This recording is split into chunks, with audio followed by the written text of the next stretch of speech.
morning. In the previous class, we had already studied the Poisson's ratio. That is, within the statement of Poisson's ratio is the within the elastic limit, the ratio of lateral strain to the linear strain is the ratio of is called the Poisson's ratio. So in the today's class, we will see the next topic, that is the stress strain curve. Okay, so this is the diagram for the stress strain curve which we already drawn here. Okay. So this is the x-axis tensile strain and y-axis is the tensile stress. Okay. So firstly, suppose a wire is suspended vertically from the rigid support and stretched by applying a force to its lower end, free end. Okay. Is that type of diagram. So this is the rigid support and here wire is fixed and its lower end we apply a weight. That means the force is applied to its lower end. What happened? There is a elongation produced in the wire. So at that time, the load is gradually increased. So there is an increase in means first time we get 50 gram, 100 gram, 150 gram, 200 gram. So what type of difference changes happen in the wire? So we will see in this diagram. Means we are consider any elastic material or elastic wire and it is suspended vertically from the rigid support, that type of diagram, and in that case the load is gradually increased. First time 50, second time 150, then the load is gradually increased in small step. Firstly we drawn here 50 gram, then 150 gram, then 200 gram until the wire breaks. Okay, the elongation produced in the wire is measured during each step. So stress and strain is noted. The value of stress and strain is noted for each load and the graph is drawn by taking tensile strain at the x-axis and tensile stress on the y-axis. So it is called the stress strain curve. When the value noting strain value and stress value noted and the graph is drawn between this xy axis, so this is called the stress strain curve. Okay, so study the curve. So in the initial, this is the center O. So in the initial part of the graph, there is a straight line OA. Okay, this is the straight line OA. So this is the region in which the Hooke's law is obeyed. We know that Hooke's law, the stress is directly proportional to strain. So in that region, OA region, the Hooke's law is obeyed and the stress is directly proportional to strain. The straight line portion ends at A, means up to A. So the straight line ends. That means there is a changes in the straight line. The stress at this point is called the proportional limit, which you write here. So this change is called the proportional limit. Okay, the straight line OA is called the proportional limit. The straight line portion ends at A. The stress is called the proportional limit. So if the load is further increased, in that case, if we increase the load again 150, 200 gram, 300 gram. So what happened? So if the load is increased, further increased till the point B is reached, that is this point B, and in that point there is a curve. There is a curve. So at point B is reached, the stress and strain are no longer proportional. Here the curve is present. That means there is a stress is not directly proportional to the strain. There is a changes and Hooke's law is not valid up to point B. Up to point A, Hooke's law is obeyed, that means valid, and up to the point B, the Hooke's law is not valid. And then again, if the not valid, so if the load is gradually removed, up to the point B, if load is removed, what happened? So if the load is gradually removed, starting at any point between O to B, this point, total point O to B.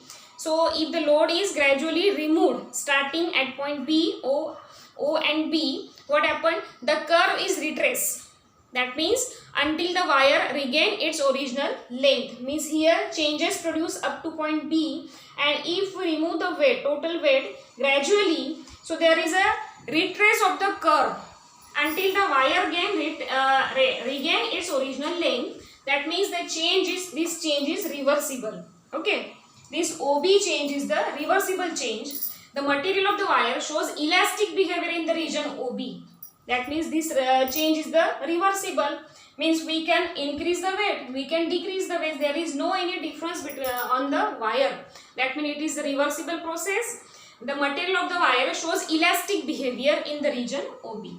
Okay, this region OB is the elastic region, that means elastic behavior. This is the elastic behavior here. This is the elastic behavior up to B point. That means at point B, so this point B is called the elastic limit or the yield point.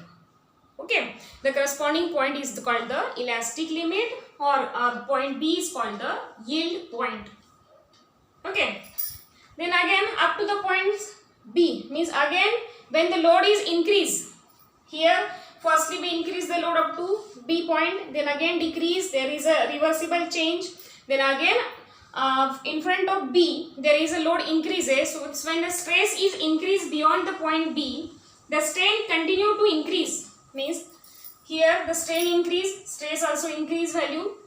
Okay, so when the stress is increased beyond the point B, the strain continue to increase. If the load is removed at any point beyond BC, for example, the material does not regain its original length. That means up to the point C, we reach at the point C, and at the point C, we remove the total weights. So what happened? The material did not regain its original length. It follows the line CE. That is, this is the line CE.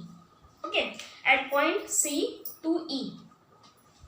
So the length of the wire, when there is no stress is greater than the original length, the deformation is irreversible and the material has acquired a permanent set. So this region is called the permanent set. OE is called the permanent set. So when we join this C, or we draw a perpendicular up to point C, so this region OE is called the permanent set, means material does not regain its original size and shape. So that's why it is called the permanent set. So further increase in the load causes a large increase in strain for relatively small increase in stress. Then again there is a small increase in, means difference is small, and but there is a increase in strain, much increase in strain and lower increase in stress. Okay, the load causes large increase in strain. There is a large increase in strain but small increase in the stress. Okay, so until the point B is reached, so this D point is reached. So this D point is reached at which fracture takes place. So this D point is called the fracture point, means in that case the fracture takes place. Fracture means there is a breaking of any substances. So material shows the plastic flow or the plastic deformation.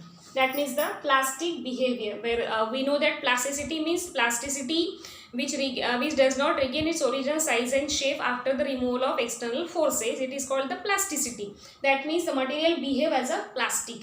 Okay, in that curve material behaves as a elastic. That means the material is in elastic behavior, but up to the point B the material reacts as a plastic behavior.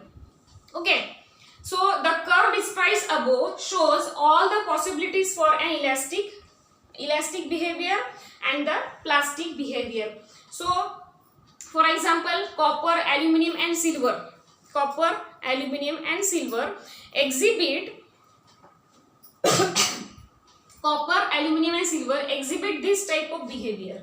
This type of elastic behavior, plastic behavior, means materials such as glass, ceramics, etc. breaks within the elastic limit. This is the elastic limit. When it is again increase the weight, that means the materials behave as a plastic. So that's why glass, ceramics breaks within the elastic limit. They are called the brittle.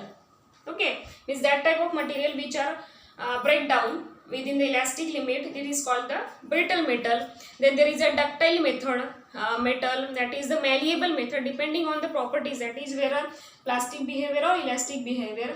So this is the construction and working of stress strain curve. So this is called the stress strain curve, which we studied here.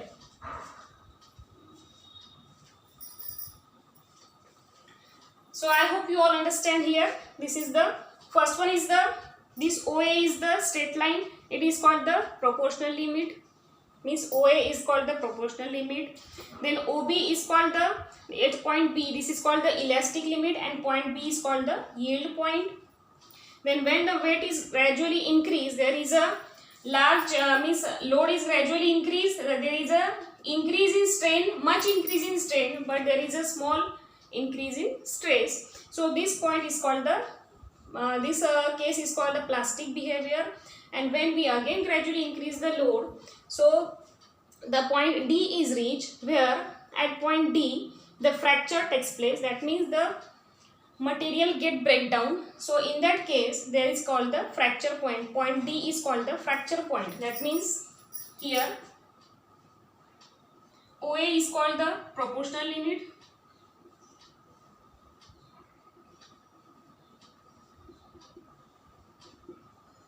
OA is called the proportional limit. Point B is called the OB is called the elastic limit.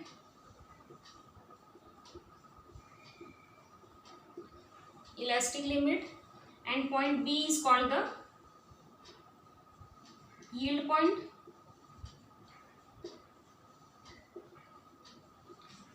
Yield point.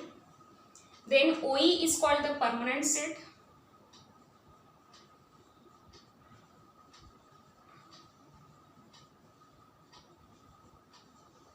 Permanent set. And C is called the OE is called the permanent set. Then point D is called the fracture point.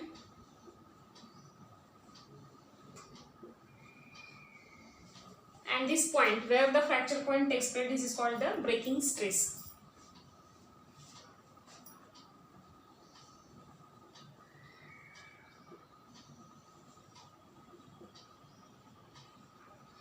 We again here point F, that means OF is called the breaking stress, and OE, so that's another term we have to remember. OA is a proportional limit, OB is called the elastic limit, point B is called the yield point, OA is the permanent set, D is the fracture point, and OF is the breaking stress. So we have to remember these all points when we draw a stress strain curve. This is the important points which we write in the curve after this diagram, that is the stress strain curve. Okay, so in the next class we will see strain energy, that is the expression for strain energy, what is the meaning of definition of strain energy, and what is the expression for the strain energy in the next class. Thank you.